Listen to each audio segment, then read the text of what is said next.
The Book of Numbers, chapter 5. Ceremonially unclean persons isolated.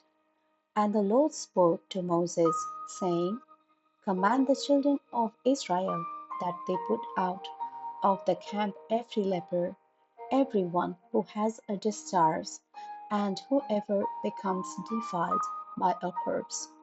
You shall put out both male and female. You shall put them outside the camp, that they may not defile their camps, in the midst of which I dwell.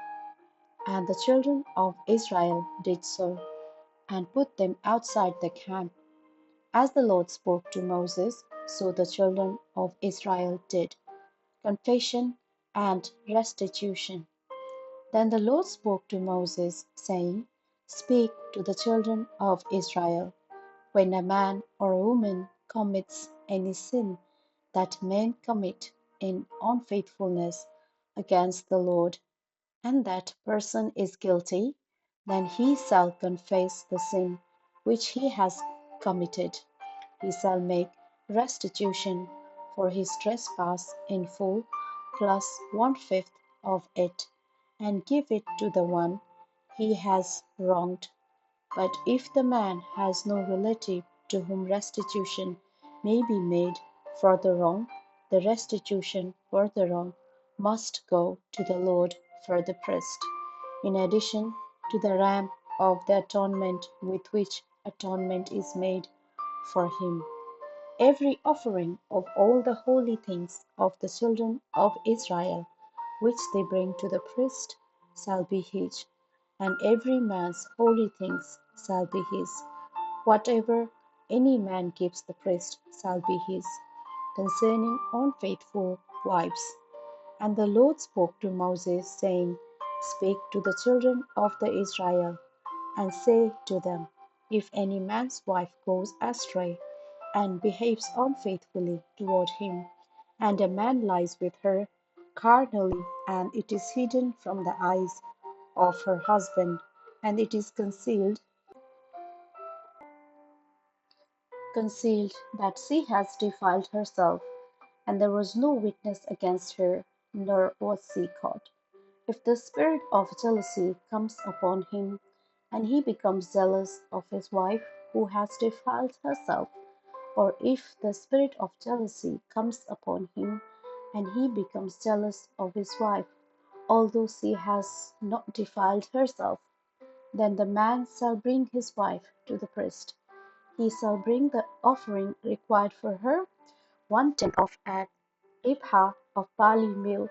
He shall pour no oil on it, and put no frankincense on it, because it is a grain offering of jealousy, an offering for remembering, for bringing iniquity to remembrance. And the priest shall bring her near, and set her before the Lord. The priest shall take holy water in an earthen vessel, and take some of the dust that is on the floor of the tabernacle, and put it into the water.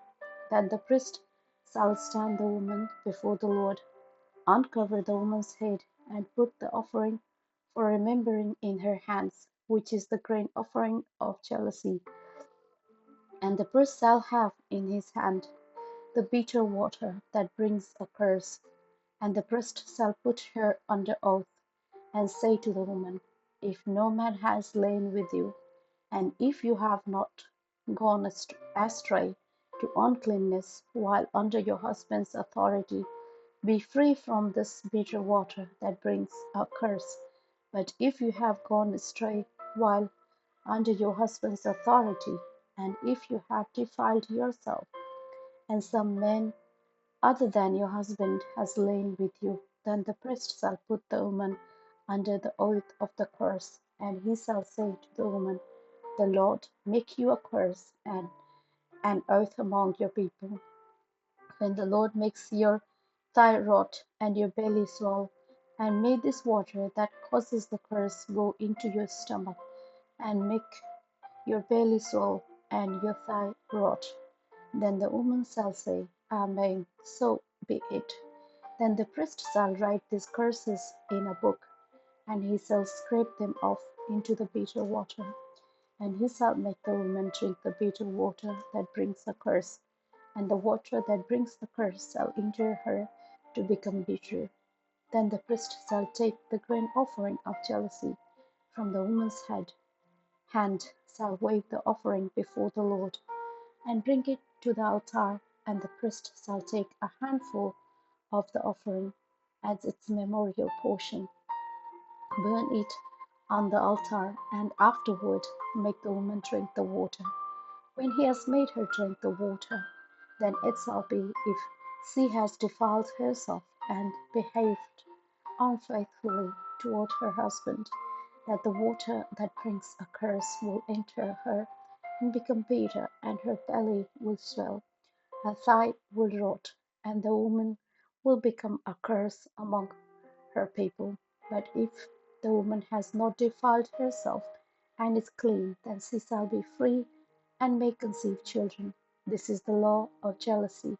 When a wife, while under her husband's authority, goes astray and defiles herself, or when the spirit of jealousy comes upon a man, and he becomes jealous of his wife, then he shall stand the woman before the Lord, and the priest shall execute all this law upon herself. Then the man shall be free from iniquity, but that woman shall bear her guilt.